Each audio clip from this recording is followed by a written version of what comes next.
So this video is a quick tutorial on hooking up the water, sewer, and electrical outlets. In here I have a bucket which has the sewer hose inside of it.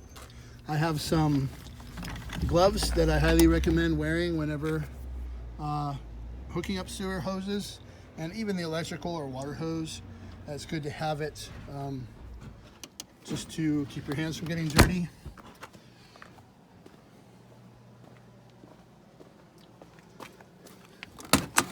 In here you have your water and sewer connections, and also an outside shower which can help you clean up a mess while you're dumping if necessary, and your water filtration system. This hose reel is pretty slick. You just roll the hose out to your water supply. If you're at an RV park that has a really high water pressure, and usually they'll tell you if they do, there is a water pressure regulator in here that needs to be used so that you don't blow out seals in the RV. When you disconnect from the water supply, you just use that button to reel your hose back in. Super easy, you don't have to wrestle with anything. This is the sewer rinse, which you won't really have to do, although we do want you to bring back the tank empty. So you can usually dump this at your site before you leave or during your stay on a long stay. You don't leave this hose connected necessarily the whole time you're in an RV park. You can, but you should leave these valves closed in order for the tank to function properly. So the sewage holding tank, there's a gauge inside that will let you know when it needs to be empty, or you'll smell that it needs to be emptied. And then you would hook your sewer hose up by twisting this counterclockwise. And then you hook your hose up clockwise, and then hook that hose to the sewer connection in the RV park or at the RV dump that you're using. You pull the sewer water holding tank lever here, and you watch. There's a clear head on the hose, and you watch until the brown flow is complete. Once the brown flow is complete, you're going to want to close this valve and then open the gray water. The gray water will flush everything, all the sewage out. You should have clear water flowing through now, and it just helps to clean the hose so you don't end up with a mucky hose when you're trying to put the hose away. This is a fill feature.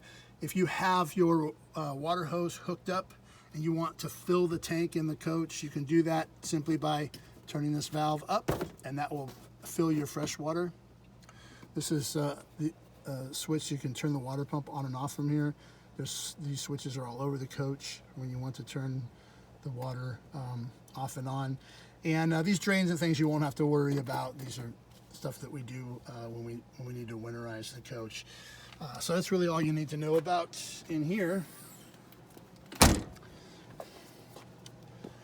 Electrical,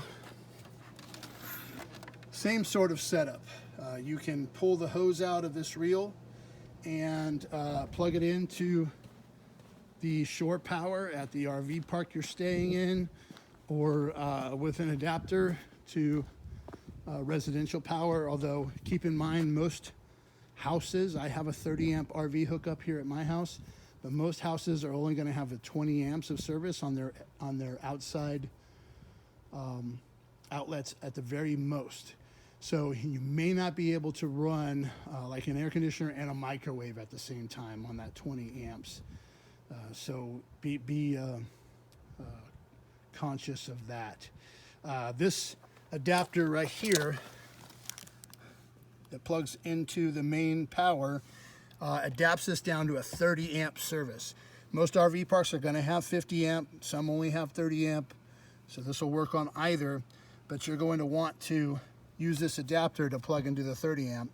Always plug in a 50 amp where you can, because then you can use all the features of the coach, both air conditioners at once, microwave, everything that you could possibly want to do with that much power. And this is a surge protector. You just want to leave this in line. It keeps any damage from happening to the RV should we get some dirty power conditions. It's also convenient when you're plugging in to see the lights come on and know that that you're actually connected to power before you walk all the way back over to the coach. Now there is an adapter in here should you need to plug into a household outlet. And again, with the hose reel, it's just a push button and you can roll that back in. If you are in an RV park where they have cable internet, or I'm sorry, cable television available, this will allow you to, using this plug, connect to that cable. And that's about it for hooking up to the power and the other hookups here on the outside.